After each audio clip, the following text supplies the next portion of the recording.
یہ اولاد بھی تمہارے لیے فتنہ ثابت ہونے والا ہے۔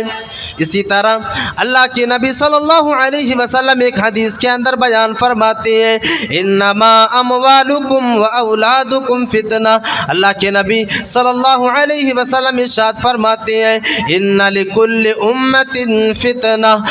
فتنۃ امتی المال۔ اللہ کے نبی صلی اللہ علیہ وسلم بیان کر رہے ہیں کہ اللہ تبارک و تعالیٰ نے تمام کی تمام قوموں کو اور تمام کے تمام امتیوں کو اللہ تبارک و تعالیٰ نے فتنے میں ڈالا ہے۔ ان لکل امت فتنہ فتنۃ امتی المال، اور میری امت کے لیے فتنہ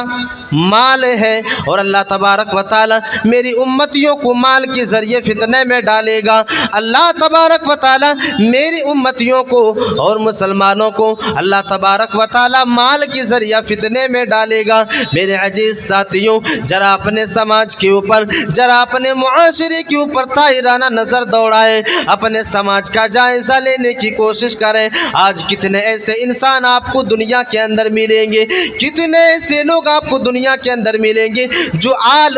آج مال کے فتنے میں پھنسا ہوا ہے، جو انسان آج مال کے چکر میں اپنے دین کو جو ہے بیچنا شروع کر دیا ہے، اپنے ایمان کو بیچنا شروع کر دیا ہے، اسی مال کے فتنے میں پھنس کر کے اسی کی طرف اللہ کے نبی صلی اللہ علیہ وسلم نے اشارہ کیا کہ میری امتیوں کے لیے مال اس کے لیے فتنہ ثابت ہونے والا ہے۔ میرے عزیز ساتھیوں، آج اپنے سماج اور معاشرے کا اندازہ لگائے، کتنے ایسے انسان آپ کو سماج کے اندر ملیں گے، کتنے ایسے لوگ آپ کو سماج کے اندر ملیں گے جس کے پاس حلال ذرائع موجود ہونے کے باوجود بھی آج انسان حرام طریقے سے رزق کو حاصل کر رہا ہے۔ ایک انسان مال کے فتنے میں پھنس کر کے اپنے حلال تجارت کے راستے کو بند کر کے حرام طریقے سے رزق کو حاصل کر رہا ہے۔ ایک انسان حرام طریقے سے دولت کو حاصل کر رہا ہے اور اس دنیا کے اندر امیر بننا چاہتا ہے۔ میرے عزیز ساتھیوں، حرام طریقے سے دولت کو حاصل کرنا اور حرام طریقے سے دولت کو کمانا آج ہمارے معاشرے کے اندر ایک بہت بڑا فتنہ بن چکا ہے۔ اسی طرح اپنے نوجوانوں کا بھی جائزہ لے لیں، اپنے نوجوانوں کا بھی آپ غور و فکر کر لیں۔ آج کتنے ایسے نوجوان آپ کو سماج کے اندر ملیں گے، کتنے ایسے نوجوان آپ کو معاشرے کے اندر ملیں گے۔ اور 10-15 منٹ کے اندر مولانا عبدالحنان صاحب رحیمی آ رہے ہیں جو بنگلہ میں تقریب اپنے معاشرے کی نوجوانوں کی خبر گیری کرنے کی کوشش کرے، اندازہ لگانے کی کوشش کرے تو آج سماج کے اندر، معاشرے کے اندر کتنے ایسے نوجوان آپ کو ملیں گے جس کے اندر مال کا فتنہ اور مال سے جو محبت ہے، دولت سے جو محبت ہے، ان کے سروں کے اوپر سوار ہے، اور اس محبت کے اندر ایک انسان پڑھ کر کے غلط راستے کی طرف جا رہا ہے۔ میرے عزیز ساتھیوں، آج اپنے معاشرے کی نوجوانوں کی خبر گیری کرنے کی کوشش کریں۔ سماج کے اندر اور معاشرے کے اندر کتنے سے نوجوان آپ کو ملیں گے جن کے موبائلوں کے اندر، جن کے فون کے اندر، جن کے موبائلوں کے اندر آپ کو ایسے ایسے ایپلیکیشن نظر آئیں گے جن ایپلیکیشن کے ذریعہ ایک انسان دولت کو کمانا چاہتا ہے، جن جوا اور سٹہ بازی جیسے ایپلیکیشن سے ایک انسان دولت کو حاصل کرنا چاہتا ہے۔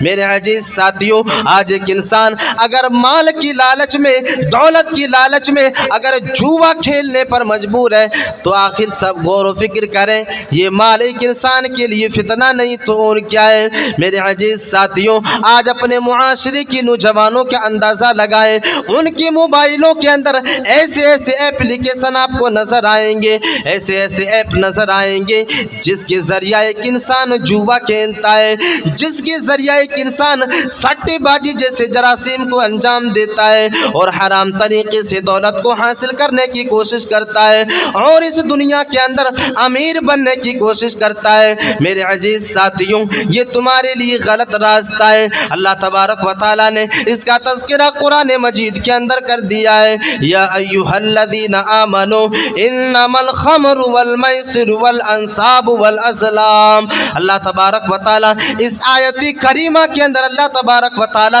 جوے کو حرام قرار دے رہا رہا ہے, اللہ تبارک و تعالیٰ سٹے بازی کو حرام قرار دے رہا ہے. اے نوجوانوں, اگر تم یہ سوچتے ہو کہ ہم جوا کھیل کر کے دولتوں کو حاصل کریں گے, ہم جوا کھیل کر کے دولتوں کو اکٹھا کریں گے, تو سن لو, اللہ تبارک و تعالیٰ نے اس راستے سے کمائی ہوئی دولت کو حرام کر دیا ہے. اللہ تبارک و تعالیٰ نے اس راستے سے حاصل کی ہوئی دولت کو نجس قرار دے دیا ہے, حرام قرار دے دیا ہے. اے نوجوانوں, اگر تم ڈریم 11 سے روپیہ حاصل کر رہے ہو, روپیہ کمانے کی کوشش کر رہے ہو, تو یاد رکھو یہ راستہ تمہارے لیے غلط ہے. اگر تم 3 پتی کے ذریعہ دولت کمانے کی کوشش کر رہے ہو, دولت حاصل کرنے کی کوشش کر رہے ہو, تو اے نوجوانوں اس راستے سے رک جاؤ, یہ راستہ تمہارے لیے غلط ہے. اگر تم مائی 11 سرکل جیسے اپلیکیشن سے دولت کو حاصل کرنا چاہتے ہو, اے نوجوانوں یہ راستہ تمہارے لیے غلط ہے, یہ راستہ تمہارے لیے مہلک ہے, یہ راستہ تمہارے لیے حرام ہے. تم اس راستے سے اگر دولت کو حاصل کرو گے تو یہ دولت تمہارے لیے حرام ہے. اسی لیے تو اللہ کے نبی صلی اللہ علیہ وسلم نے فرمایا کہ میری امتیوں کے لیے مال جو ہے اس کے لیے فتنہ بننے والا ہے, اور جب میری امتیوں کے لیے مال اس کے لیے فتنہ بن جائے گا تو ایک انسان جو ہے دولت کو حاصل کرنے کے لیے غلط راستے کو اختیار کرے گا, ایک انسان دولت کو کمانے کے لیے حرام طریقے کو سلیکٹ کرے گا. میرے عزیز ساتھیوں, تو یہ راستہ ہمارے لیے حرام ہے,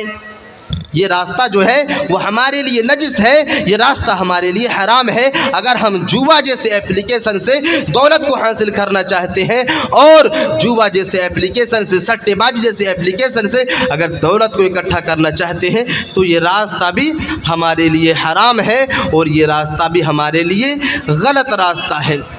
میرے عزیز ساتھیوں, اللہ تبارک و تعالیٰ نے ایک دوسری جگہ پر, اللہ کے نبی صلی اللہ علیہ وسلم نے ایک دوسری جگہ پر ریاکاری کے بارے میں فرمایا. اور آج ہمارے سماج کے اندر, معاشرے کے اندر ریاکاری کا بھی ایک فتنہ جو ہے وہ اپنی جڑیں مضبوط کر چکا ہے.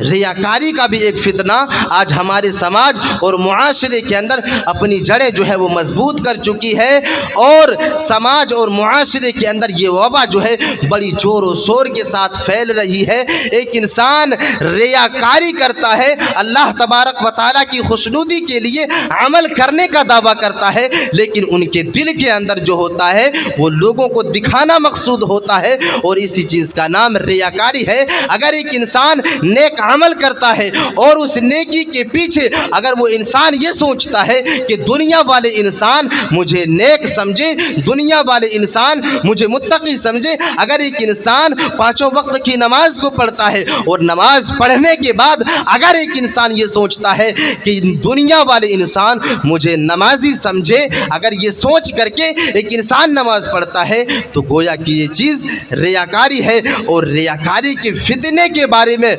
جو ہے اہل علم کہتے ہیں کہ یہ دجال کے فتنے سے بھی بڑا فتنہ ہے. اگر ایک انسان ریاکاری کے فتنے میں پڑ جاتا ہے تو اس کی ساری نیکیاں جو وہ انسان اس دنیا کے اندر کرتا ہے وہ ساری کی ساری نیکیاں جو ہے برباد ہو جاتی ہے. اس نیکیوں کو اللہ تبارک و تعالیٰ تباہ و برباد کر دیتا ہے. ایک حدیث کے اندر اللہ کے نبی صلی اللہ علیہ وسلم بیان کرتے ہیں, ایک حدیث کے اندر اللہ کے نبی صلی اللہ علیہ وسلم بیان کرتے ہیں کہ کل قیامت کے دن اللہ تبارک و تعالیٰ کے یہاں ایک ایسے انسان کو لایا جائے گا جس انسان نے اس دنیا کے اندر جو ہے مال اور دولت کو خرچ کیا ہوگا, جس انسان نے اس دنیا کے اندر مال اور دولت کو اللہ تبارک و تعالیٰ کی سربلندی کے لیے لٹایا ہوگا, غریبوں کے لیے خرچ کیا ہوگا. اللہ کے نبی صلی اللہ علیہ وسلم فرماتے ہیں کہ وہ انسان جب اللہ تبارک و تعالیٰ کے سامنے جائے گا, اللہ تبارک و تعالیٰ اس انسان سے سوال کرے گا, اے انسان بتا,